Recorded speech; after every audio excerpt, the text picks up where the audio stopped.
함께 인사하겠습니다. 잘 나오셨습니다. 성도님 얼굴만 봐도 은혜가 됩니다. 사랑하고 축복합니다. 사랑하고 축복합니다. 추수감사절을 맞이하여서 3주 동안 감사에 대한 말씀을 나누고 있습니다. 오늘은 세 번째 시간으로 어떻게 감사할 수 있을까라는 제목으로 말씀의 은혜를 함께 나누겠습니다. 과거 그리스 철학자 플라톤이 수많은 사람들을 연구하면서 인생에 있어서 5가지 행복의 조건이 있다라는 사실을 말해 주었습니다.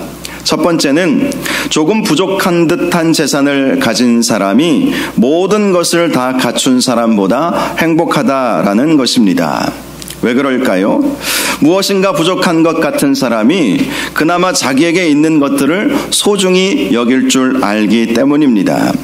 사실 다 갖추고 살면 모든 것이 부족한 느낌을 갖는 것이 우리 인간의 연약함이고 또 탐욕인 것 같습니다.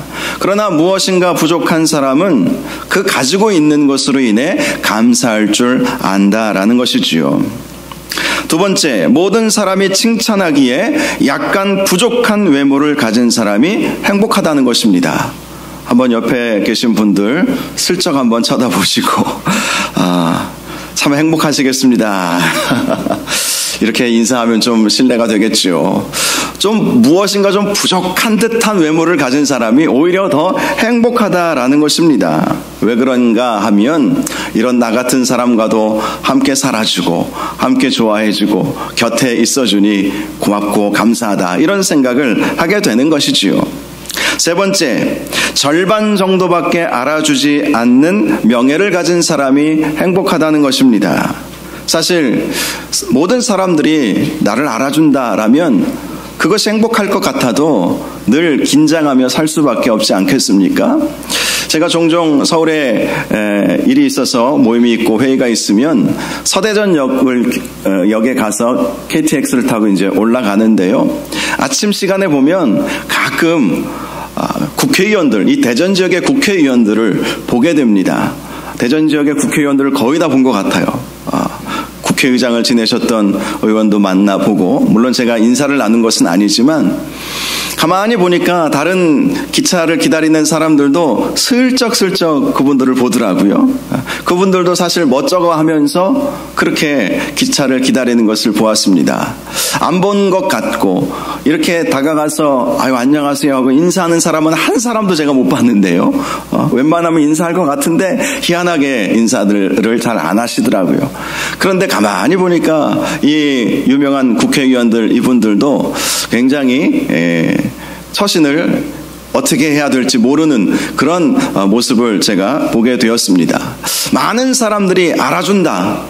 그것이 행복할 것 같지만 차라리 조금만 알아주는 것이 행복할 수 있다라고 플라톤이 말한 것이지요. 네 번째, 겨루어서 한 사람에게는 겨우 이길 수 있지만 두 사람에게는 지는 사람이 행복하다라고 말했습니다. 사실 모든 사람에게 이기려고 하는 사람은 누가 무서워서 그 사람 곁에 있겠습니까?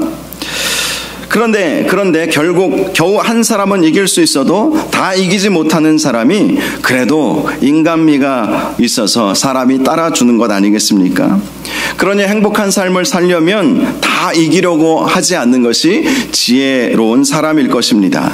다 이기면 당장은 좋을 것 같아도 사람을 잃어버리게 되는 것이고 내 주변에 좋은 사람들은 다 떠나가 버리고 말년에 외로울 수밖에 없는 것이지요.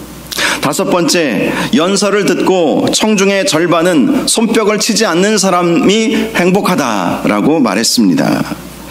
그런 사람은 모든 사람들에게 칭찬은 받지 못해도 그래도 몇몇은 칭찬해 주는 사람이 있으니 감사한 것 아니겠습니까?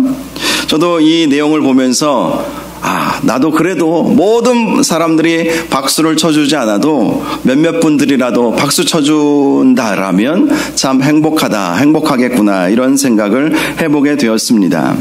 이런 플라톤의 분석의 핵심이 무엇이겠습니까? 다 가지지 않아도 다 알아주지 않아도 무엇인가 부족한 것 같고 실력이 좀 없는 것 같고 뛰어나지 않아도 우리는 얼마든지 행복하며 감사할 수 있다는 것입니다. 사실 저나 여러분이나 모든 것을 갖추었습니까? 가만히 생각해 보면 부족한 것이 한두 개가 아니지 않습니까? 그런데 그 부족한 것을 바라보지 마시고 하나님께서 주신 것으로 감사하고 행복한 삶을 살아가시기를 주님의 이름으로 축원합니다. 오늘 말씀 가운데에도 보면 우리에게 감사를 어떻게 할 수 있는가 5가지를 말씀해 주고 있는 것을 발견할 수가 있습니다. 첫 번째, 그리스도의 평강이 우리의 마음을 주장하게 해야 감사가 나오게 된다는 것입니다. 그리스도의 평강이 15절을 보면 그리스도의 평강이 너희 마음을 주장하게 하라. 너희는 평강을 위하여 한 몸으로 부르심을 받았으니 너희는 또한 감사하는 자가 되라. 이 말씀의 핵심은 우리의 마음 가운데 그리스도의 평강이 임해야 우리가 또한 감사할 수 있다는 말씀인 것입니다. 그렇다면 그리스도의 평강이 어떻게 우리의 마음을 주장하게 할 수 있겠습니까? 그것이 우리가 스스로 그래 평강해야지 기뻐해야지 라고 한다고 해서 주어지는 것은 아닙니다. 빌립보서 4장 6절에서 7절을 보면 그리스도의 평강이 어떻게 우리의 마음을 지키게 할 수 있는지를 말씀해 주고 있습니다. 아무것도 염려하지 말고 다만 모든 일에 기도와 간구로 너희 구할 것을 감사함으로 하나님께 아리라. 그리하면 모든 지각에 뛰어난 하나님의 평강이 그리스도 안에서 너희 마음과 생각을 지키시리라. 자, 그리스도의 평강이 우리의 마음과 우리의 생각을 지키도록 하기 위해서는 아무것도 염려하지 말고 기도해야 한다고 말씀하고 있습니다. 그러므로 마음이 어렵고 힘들 때에 우리가 해야 할 일은 하나님 앞에 기도하는 것입니다. 결코 불평의 상황을 그대로 놔두어서는 안 되는 것이죠. 불평의 마음이 올라오려고 한다면 바로 그 자리가 기도의 자리가 되어야 한다는 것입니다. 그렇게 해서 그리스도의 평강이 우리가 기도하면 그리스도의 평강이 우리의 마음과 생각을 지켜주신다고 말씀하였기 때문에 기도하면 하나님께서 반드시 우리의 마음, 우리의 생각을 지켜주실 거예요. 그러니 마음이 어렵고 불평, 불만이 가득한 그런 마음들이 있다면 바로 그 자리에서 하나님 앞에 기도할 수 있기를 바랍니다. 성경을 보면 심은 대로 거둔다라고 말씀하고 있지 않습니까? 그러므로 불평을 심으면 불평의 열매만 나오는 것입니다. 하지만 아무리 상황이 안 좋아도 감사를 심으면 감사의 열매가 나오는 것이지요. 그래서 우리는 항상 우리 마음 가운데 하나님의 평강이 우리를 주장하실 수 있도록 늘 하나님 앞에 기도하고 우리의 마음과 생각을 하나님 앞에 올려드리고 하나님, 저는 제 스스로 제 마음, 이 답답한 마음, 불평의 마음, 이 두려운 마음, 이 마음을 제 스스로 어떻게 할 수가 없사오니 주님께서 내 마음을 만져주옵소서. 주님께서 그리스도의 평강으로 나를 가득 임할 수 있도록 인도하여 주시옵소서. 이렇게 기도하시기를 바랍니다. 그러면 불평과 불만, 두려움과 슬픔은 떠나가고 하늘의 평강이 우리 가운데 임하게 될 것입니다. 두 번째, 감사는 그리스도의 말씀이 우리 속에 풍성히 거할 때 가능해진다는 것입니다. 오늘 본문 16절 상반절을 보면 그리스도의 말씀이 너희 속에 풍성히 거하여 모든 지혜로 피차 가르치며 권면하라고 말씀하고 있습니다. 그리스도의 말씀이 우리를 장악해야 되는 거예요. 그리스도의 말씀이 우리에게 풍성히 거할 때에 그 말씀이 우리를 감사하게 만들어준다라는 것입니다. 시편 1편을 보면 복 있는 사람에 대해서 이렇게 말씀합니다. 오직 여호와의 율법을 즐거워하여 그의 율법을 주야로 묵상하는도다. 복 있는 사람이 누구인가? 하나님의 말씀을 즐거워하는 사람이다. 그리고 그 말씀을 날마다 주야로 묵상하는 사람이라고 말씀해 주고 있습니다. 그리고 그런 사람이 어떠한 복을 받게 되는지 이렇게 말씀합니다. 그는 시냇가에 심은 나무가 철을 따라 열매를 맺으며 그 잎사귀가 마르지 아니함 같으니 그가 하는 모든 일이 다 형통하리로다. 다 형통하리로다. 누가요? 하나님의 말씀을 즐거워하고 그 말씀을 주야로 묵상할 때에 시냇가에 심은 나무와 같이 시절을 따라 철을 따라 열매를 많이 맺고 그 잎사귀도 마르지 않고 하는 모든 일이 다 형통하게 된다. 그러니 감사할 수밖에 없죠. 왜 말씀이 이러한 놀라운 역사가 있겠습니까? 시편 119편 말씀은 하나님의 말씀에 대한 시인의 찬양이 나와 있습니다. 그 대표적인 말씀이 시편 119편 105절 말씀이죠. 우리가 잘 알고 있는 말씀입니다. 주의 말씀은 내 발의 등이요 내 길의 빛이니이다. 그렇습니다. 하나님의 말씀은 내가 가는 그 길에 등불의 역할을 해주세요. 그리고 내가 가는 그 길에 빛의 역할을 해주세요. 그래서 어디로 가야 하는지 방향을 제시해 주시는 것이 하나님의 말씀인 것입니다. 그러니 그 말씀이 우리 속에 풍성히 거하게 하면 우리의 삶에 형통의 복이 올 수밖에 없지 않겠습니까? 우리는 참으로 복잡한 시대를 살아가고 있습니다. 수많은 책들도 많이 있고 수많은 강연들도 많이 있고 어떻게 살면 좋은지에 대한 얼마나 많은 그러한 좋은 강사들의 강의를 우리가 인터넷이나 유튜브를 통해서 들을 수 있는지 모릅니다. 물론 도움은 되겠지만 가장 중요한 것은 우리 인생의 가장 중요한 것은 하나님의 말씀인 것입니다. 하나님의 말씀이 우리 가운데 풍성히 거할 때 그 말씀이 우리를 인도하여 주시는 거예요. 행복한 길로, 감사의 길로 그 말씀이 우리를 인도하여 주시는 것입니다. 사도 바울도 디모데후서에서 하나님의 말씀을 통해서 우리가 교훈도 받고 책망도 받게 되고 또 우리가 바르게 되고 또 의로 교육을 받게 된다라고 말씀을 하지 않았습니까? 그렇게 함으로 하나님의 사람으로 온전하게 된다. 온전하게 된다.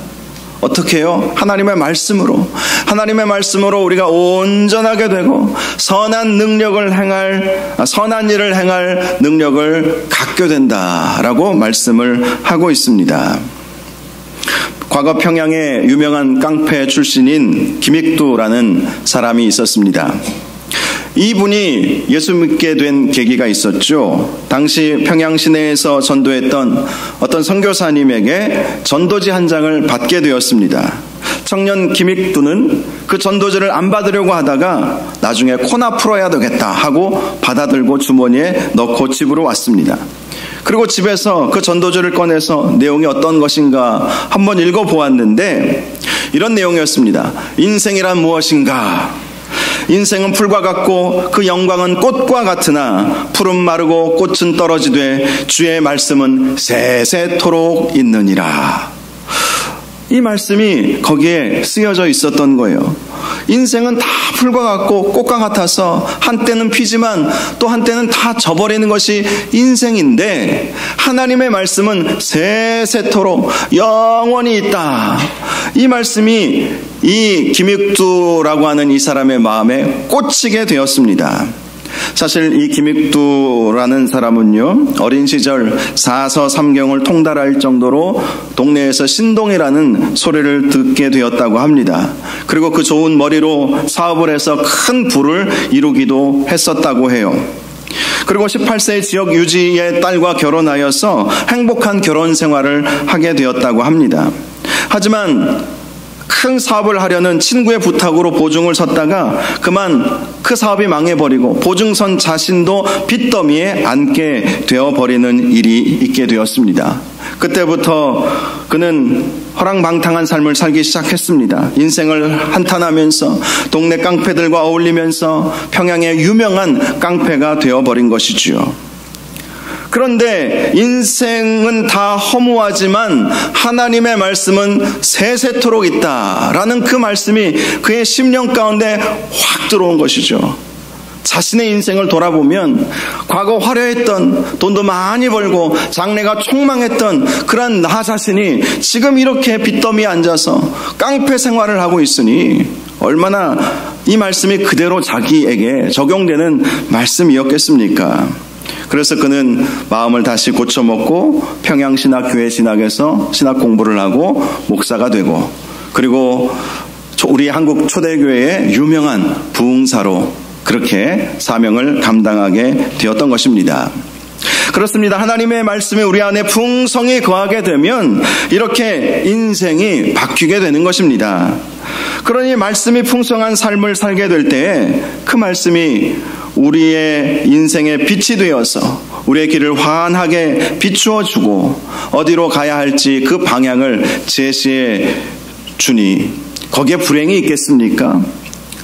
그렇습니다. 하나님의 말씀이 풍성히 거하게 되면 우리의 삶은 하나님이 인도하여 주시는 행복하고 감사가 넘치는 삶을 살게 되는 것입니다. 그래서 저와 여러분이 하나님의 말씀을 더욱더 풍성히 붙잡고 그렇게 살아갈 수 있기를 주님의 이름으로 축원합니다.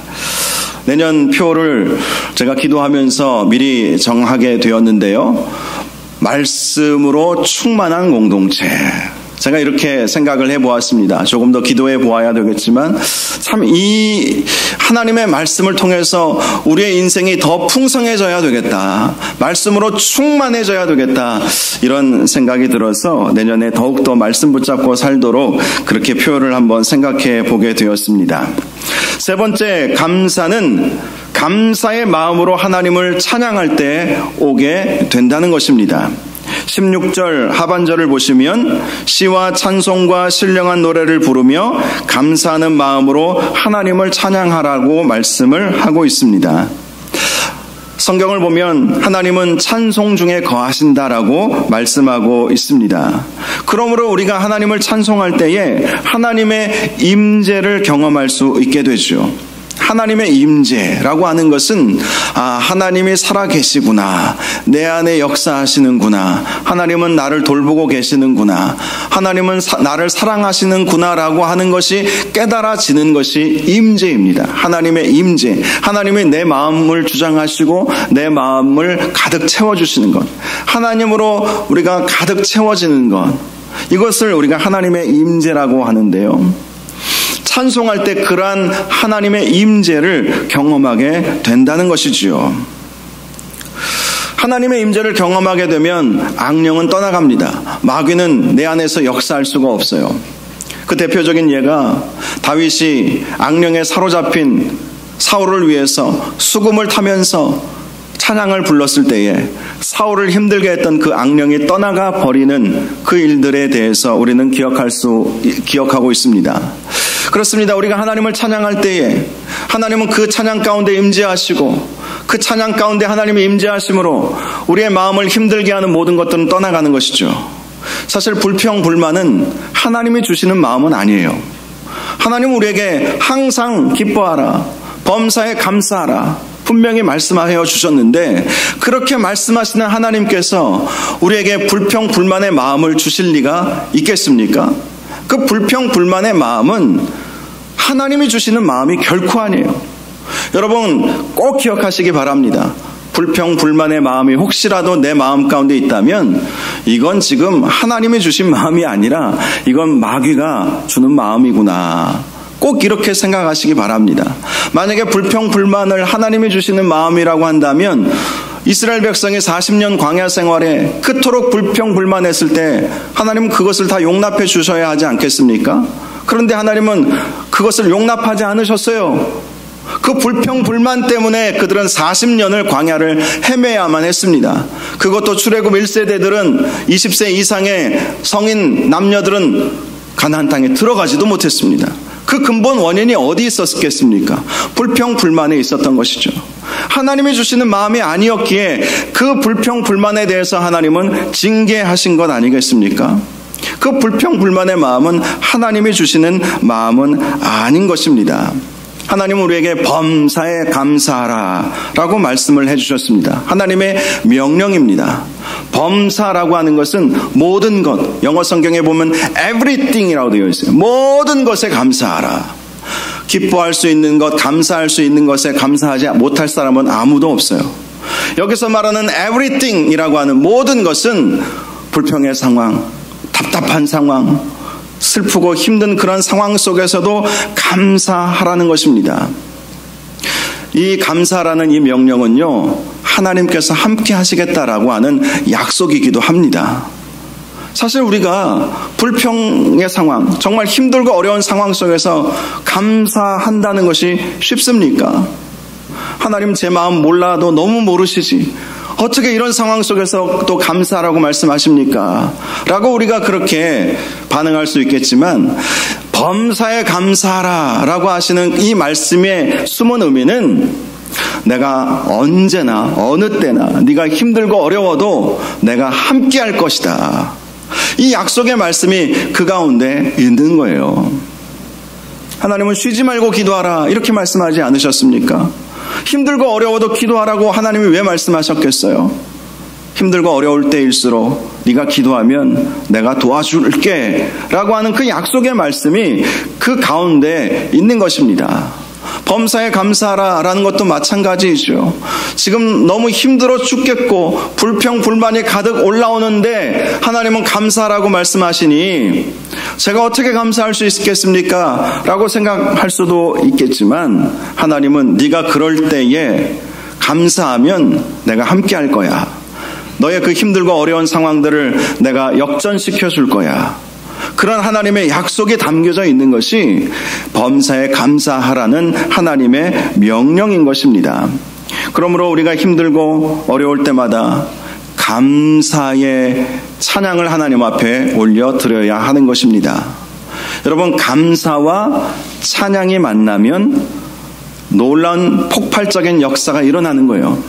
감사의 마음과 찬양이 만나면, 감사는 하나님의 명령이기 때문에 하나님의 명령에 순종하는 것 아닙니까? 또 찬송은 하나님의 임재를 경험하는 것이기 때문에 하나님의 명령에 순종하고 하나님의 임재를 경험하는 그 사람에게 기적이 안 일어난다는 것이 기적이에요. 그렇지 않겠어요? 하나님의 말씀에 순종하고자 감사의 마음을 갖기를 원하고 또 찬양을 통해서 하나님이 함께 하심을 경험하고 하나님의 위로를 경험하고 하나님께서 그 찬양을 통해서 함께 하시겠다라고 하시는 그 하나님의 음성을 듣고 그 찬양을 통해서 힘을 얻게 되고 하나님의 은혜를 경험하게 되는데 기적이 안 일어날 수가 없는 것입니다. 그래서 여러분, 마음이 답답하고 힘들고 뭔가 좀 불만족한 것들이 느껴지면 감사의 마음으로 꼭 하나님을 찬양하시기 바랍니다. 그러면 그 찬양 중에 임하시는 하나님의 은혜를 경험하게 될 것이고 또 우리의 마음을 불편하게 만들고 힘들게 만드는 그 마귀의 역사는 떠나가 버리게 될 것입니다. 항상 감사의 찬양을 통해서 우리의 마음을 감사하게 만들어 가시는 저와 여러분들 되시기를 바랍니다. 네 번째, 감사는 우리가 감사의 말을 할 때에 이루어진다는 것입니다. 오늘 본문 17절 말씀에 이렇게 말씀합니다. 또 무엇을 하든지 말에나 일에나 다 주 예수의 이름으로 하고 그를 힘입어 하나님 아버지께 감사하라. 그렇습니다. 우리가 감사의 삶을 살려면 무엇을 하든지 먼저 우리의 말에 있어서 감사의 말을 하나님 아버지께 해야 한다라는 것입니다. 민수기 말씀과 같이 제가 자주 강조하는 말씀이 있지 않습니까? 하나님은 들으신 대로 행하신다는 거예요. 우리가 어떤 말을 하느냐에 따라서 하나님은 그 말에 따라서 행하신다는 거예요. 우리가 감사의 말을 하게 되면 아무리 상황이 어려워도 감사합니다, 감사합니다 하면 그 상황을 감사의 상황으로 바꾸어 주시는 것이 우리 하나님이시라는 것입니다. 그러므로 우리가 감사의 삶을 살려면 감사의 말을 더 많이 하시기 바랍니다. 감사가 우리의 입을 주장하게 만들어야 되는 거예요. 말할 때마다 감사합니다, 감사합니다, 그렇게 말을 해야 하는 거예요. 미국 사람들 이렇게 교제를 해보면 그분들은 참 땡큐라고 하는 말을 참 많이 합니다. 땡큐. 뭐 별것 아닌 것에도 감사. 이게 성경적인 것 같아요. 성경적인 어떤 철학, 성경적인 세계관 속에서 그들이 살아와서 그런지는 모르지만 별거 아닌 것 가지고도 땡큐, 땡큐, 감사를 표하는 것을 많이 들어보았습니다. 새벽마다 우리가 잠언 말씀을 함께 묵상하고 있는데요. 이번 주부터는 스바냐서인가요? 말씀이 바뀌었는데 지난 주간까지도 이 잠언 말씀을 쭉 묵상하면서 이 잠언 말씀에 있어서 가장 많이 우리에게 주시는 말씀이 이 말에 대한 것이다 라는 것을 발견하게 됩니다. 지난 화요일에 나눈 말씀 중에는 이런 말씀이 있었습니다. 세상에 금도 있고 진주도 많거니와 지혜로운 입술이 더욱 귀한 보배니라. 세상에 금도 있고 진주도 있지만 그 귀한 것들, 소중하게 여기는 것들이 참 많이 있지만 가장 귀한 보배는 우리 입술이라는 거예요. 말 한마디에 천냥빚 갚는다는 말이 있는 것처럼 우리가 어떤 말을 하느냐에 따라서 금보다도 진주보다도 더 귀한 것들을 얻을 수 있다라고 분명히 말씀을 하고 있는 것입니다. 지난 목요일에는 또 이런 말씀이 있었습니다. 입과 혀를 지키는 자는 자기의 영혼을 환난에서 보전하느니라. 우리 입과 혀를 지켜야 환난에서 구원받을 수 있는 거예요. 우리가 환난 중에 있을 때 우리 입과 우리 혀를 지키라는 것이죠. 그래야 우리 영혼이 보존된다. 분명히 말씀하고 있습니다. 그러므로 아무리 환난 중에 있을지라도 우리의 입술을 감사의 입술로, 감사의 말로 그렇게 바꾸시기를 바랍니다. 그러면 말한 대로 될 것입니다. 감사로 바꾸면 환난에서 벗어나게 되고, 아무리 마음이 어렵고 힘들어도 감사합니다, 감사합니다, 오히려 감사합니다, 감사하게 해주십시오. 감사가 안 나오면 기도라도 할 수 있지 않습니까? 하나님, 감사가 안 나오는데 감사하게 해주십시오. 그런데요, 더 중요한 것은 미리 선포하는 거예요. 감사합니다, 감사합니다. 손양원 목사님의 두 아들을 죽였던 안재선이라고 하는 분의 아들 안경선 선교사님, 그 간증 가운데 이런 이야기를 하셨어요. 손양원 목사님, 법적으로는 혈통적으로는 할아버지가 아니지만 법적으로는 이제 할아버지가 되신 손양원 목사님이 자신의 두 아들이 죽고 난 다음에 감사의 편지를 썼다는 얘기는 잘 알고 있지 않습니까? 10가지 감사. 그런데 안경선 선교사님이 이런 이야기를 하시더라고요. 그 손양원 목사님, 할아버지 손양원 목사님의 10가지 감사 중에 하나가 자기의 두 아들이 죽고 또 자기 친아들, 자기 자기 아들들을 죽인 그 사람을 양아들로 삼음으로 인해서 한 사람이 구원받고 또 그 사람을 통해서 또 복음이 땅끝까지 전해지게 될 것을 믿고 감사하는 내용이 그 감사의 글 가운데 있었습니다. 그러면서 자기가 그 감사의 열매라고 그렇게 말씀하시는 것을 제가 들어보았어요. 사실 자신의 두 아들이 죽었을 때 얼마나 원통하고 억울하셨겠습니까? 그런데 감사로 바꾸신 것이죠, 손양원 목사님은. 그리고 자신의 아들을 죽인 그 사람을 자기의 양아들로 삼으시고 오히려 감사한 거예요.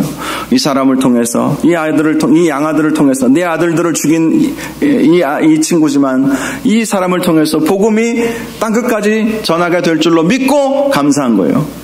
그리고 그 열매가 안경선 선교사님을 통해서 이루어진 것 아니겠습니까? 지금 아프리카 오지로 들어가서 할아버지가 나병 환자들을 위해서 일했듯이 자기도 그렇게 사역하고 있는 그 간증을 할 때 얼마나 눈물이 나고 감사했는지 모릅니다. 여러분, 미리 감사하는 것, 감사를 선포하는 것이 너무나도 중요하다라는 사실을 우리가 꼭 기억을 해야 할 것입니다. 미리 감사하십시오. 선포하시기를 바랍니다. 그러면 선포한 대로 될 것입니다. 우리가 선포하면 우리 주님께서, 우리 하나님께서 다 들으시고 그대로 이루어 주실 것입니다. 마지막 5번째, 감사의 삶을 살기 위해서는 감사의 일을 하라라는 것입니다. 감사의 일을 하라. 17절을 다시 보겠습니다. 또 무엇을 하든지 말에나 일에나 다 주 예수의 이름으로 하고 그를 힘입어 하나님 아버지께 감사하라. 감사의 행동을 하라는 것이죠. 하나님께서 우리를 사랑하시고 독생자 예수 그리스도를 보내셔서 우리를 대신해서 십자가 지게 하시고 하나님께서 우리를 구원하여 주셨으니 우리가 감사하지 않을 수 없죠. 그렇다면 우리의 삶에 있어서 감사의 행위들이 나타나야 되지 않겠습니까? 어떤 행위들을 우리가 해드려야 하겠습니까? 참 많은 일들을 우리가 할 수 있습니다. 감사의 마음으로 무엇을 하든지 예배를 드려도 감사의 마음으로 드려야 되겠지요. 가인과 아벨의 이야기를 보면 우리가 잘 알 수 있지 않습니까? 가인과 아벨의 차이점은 감사의 유무였습니다. 똑같이 제물을 드렸어요. 그 제물에 문제가 있었던 것은 아닙니다. 어떤 학자들은 아벨은 피의 제사를 드렸고 가인은 곡물의 제사를 드렸기 때문에 하나님은 피의 제사를 원하셨는데 곡식의 제사를 원치 않으셨다. 그렇게 말하지만 성경을 잘 모르는 분의 잘못된 해석입니다. 여러분, 제물 중에는요, 그렇게 피의 제물을 올려드리는 것도 필요하지만 곡물의 제물이라고 하는 제물을 올려드려야 하는 제사도 있었어요. 그것을 일명 소제라고 하죠. 소제. 곡물을 빻아서 고운 가루로 만들어서 그것을 가지고 떡을 만들어서, 서양 사람들은 빵이겠죠. 그걸 가지고 빵을 만들어서 하나님 앞에 올려드리고, 그 떡은요 항상 지성소 그 앞에 성막에 항상 매 주일마다 바꾸어서 이렇게 진설하도록 되어 있어요. 그래서 진설병이라고 불렀습니다. 곡물의 제사, 하나님께서 얼마든지 원하시는 제사예요. 그렇다면 왜 하나님께서 가인의 제사는 안 받으시고 아벨의 제사만 받으셨을까? 결국 감사의 그 차이가 거기에 있지 않았겠습니까? 성경을 보면 가인과 그 제물은 안 받으시고 아벨과 그 제물은 받으셨다, 이렇게 말씀하고 있어요. 그러니까 제물만의 문제가 아니라 가인과 아벨의 그 두 사람의 아주 큰 차이가 있었다는 것이죠. 그들의 재물의 문제가 아니라 그들 자체의 문제가 있었다는 거예요. 그래서 우리가 예배를 드릴 때도 하나님 앞에 감사의 마음으로 하나님 앞에 나와 예배 드리는 이 행위가 하나님을 기쁘시게 하는 거예요. 이것이 감사의 일인 것입니다. 우리가 하나님 앞에 예배 드리는 것이야말로 하나님께서 우리를 구원하여 주셨기에 감사하는 마음으로 예배 드리는 것 아니겠습니까? 감사함으로 하나님 앞에 나와 예배를 드리고 또 감사하는 마음으로 하나님 앞에 예물을 드리는 것, 이것이 하나님께서 기뻐하시는 일이라는 것입니다. 또 하나, 지난 새벽에도 우리가 말씀을 나누었지만 힘들고 어려운 사람들을 돕는 것, 선교사님들을 돕고 위자립 교회들을 돕고 섬기는 것, 그런 것들이 감사의 마음으로 하는 것 아니겠습니까? 하나님께서 우리에게 풍성해 주셨으니 내가 가진 것 나누어 주는 삶을 사는 것이야말로 더 큰 복이 오게 하는 길인 것이죠. 주라, 그리하면 너희에게 줄 것이니 곧 후히 되어 누르고 흔들어 넘치도록 하여 너희에게 안겨주리라. 저는 이 말씀이 참 좋습니다. 많은 것을 줄 수는 없지만 그래도 내가 가진 것 최선을 다해서 나보다 더 힘들어하는 사람들, 어려워하는 사람들, 하나님께서 나에게 주신 것이 감사하기에 그것을 나누어 주면 하나님께서 더 큰 복을 주세요. 더 큰 복을 주세요. 제가 선교사님들 올 때마다 제 서재에서 필요한 책 있으면 가져가라, 그렇게 해서 늘 그렇게 말씀을 하는데, 어떤 선교사님은 한 권, 두 권, 어떤 선교사님은 한 20-30권 가지고 가시는 분들이 계세요. 그렇게 할 수 있는 것은 그래도 저는 책을 늘 살 수 있기 때문에 그런 거예요. 선교지에는 한국 책 구하기가 너무 어렵잖아요. 그래서 마음껏 가져가라. 그런데 얼마 전에 제 후배 목사님이 우리 그 선후배 간에 카톡방이 있거든요. 카톡방에 목사님들 중에 자기가 그런 마음이 들었대요. 책을 좀 섬겨야 되겠다, 이런 마음이 들었대요. 그래서 필요한 대로 책을 말씀하시면 자기가 보내주겠다는 거예요. 얼마나 감사한지 몰라요. 그래서 최근 신간들 제가 몇 권 이렇게 부탁을 해서 말을 했더니 바로 이렇게 보내주었더라고요. 물론 누르고 흔들어 넘치도록 보내주신 것은 아니지만 만약에 제가 그렇게 부탁했다면 그 후배 목사님은 아마 다 보내줬을 거예요. 그런데 다른 선후배 동료 목사님들에게도 많이 보내줄 수 있도록 저는 몇 권만 부탁을 했습니다. 주니 하나님께서 또 채워주시는 것이 있더라고요. 그래요. 하나님께 감사의 일을 하면 하나님께서 그것을 기뻐하시고 우리의 삶에서 하나님께서 더 감사할 일들이 많아지도록 그렇게 만들어 주신다는 것입니다. 사랑하는 여러분, 하나님 앞에 감사의 일을 많이 하시기를 바랍니다. 감사의 일, 무엇을 하면 하나님께서 기뻐하실까? 하나님께서 나에게 베풀어 주신 그 은혜를 어떻게 하면 감사로 표현할 수 있을까? 그것을 생각하시면서 감사하시기를 바랍니다.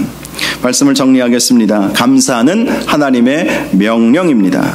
그래서 우리는 범사에 감사해야 합니다. 그런데 그 명령은 약속이 있는 명령인 것입니다. 그 어떤 상황 속에서도 감사를 잃지 않으면 하나님께서는 감사하라는 명령에 순종한 저와 여러분들에게 반드시 복을 허락하여 주실 것입니다. 그리고 감사하기 위해서는 항상 기도함으로 하나님의 평강이 우리의 마음을 지키도록 해야 합니다. 그리고 하나님의 말씀이 풍성히 우리 가운데 거할 수 있도록 해야 하는 것입니다. 더 나아가 감사의 찬양을 날마다 올려드리고 어떤 상황 속에서도 감사의 말을 하시고 하나님께서 기뻐하실 만한 감사의 일들을 행하시는 저와 여러분들 되시기를 바랍니다. 올해도 이제 얼마 남지 않았죠. 한 달밖에 남지 않았는데 여러분, 심으면 심은 대로 거둡니다. 그동안 감사의 일들을 심으셨다면 올 연말에 풍성히 거두게 될 것입니다. 그리고 올해 감사를 더 많이 심으셔서 내년에 더 많은 감사의 열매들을 얻는 저와 여러분들 되시기를 주님의 이름으로 축원합니다. 이 시간 우리 함께 찬양하겠습니다. 조금 전에 우리가 불렀던 찬양, 비준비하시니라고 하는 제목의 찬양입니다. 제가 이 찬양을 어떻게 알게 되었냐면 지난 다니엘 기도회 때 우리가 함께 불렀을 때 굉장히 은혜가 되더라고요. 그래서 이 찬양을 제가 다시 찾아서 준비를 하고 연습을 하고 부르게 되었는데요. 우리 주는 위대하십니다. 능력이 많으십니다. 그 하나님 앞에 우리가 감사하며 나아갈 때 우리 하나님께서는 우리에게 놀라운 은혜와 역사들을 허락하여 주실 것입니다. 우리 함께 이 찬양 같이 부르도록 하겠습니다.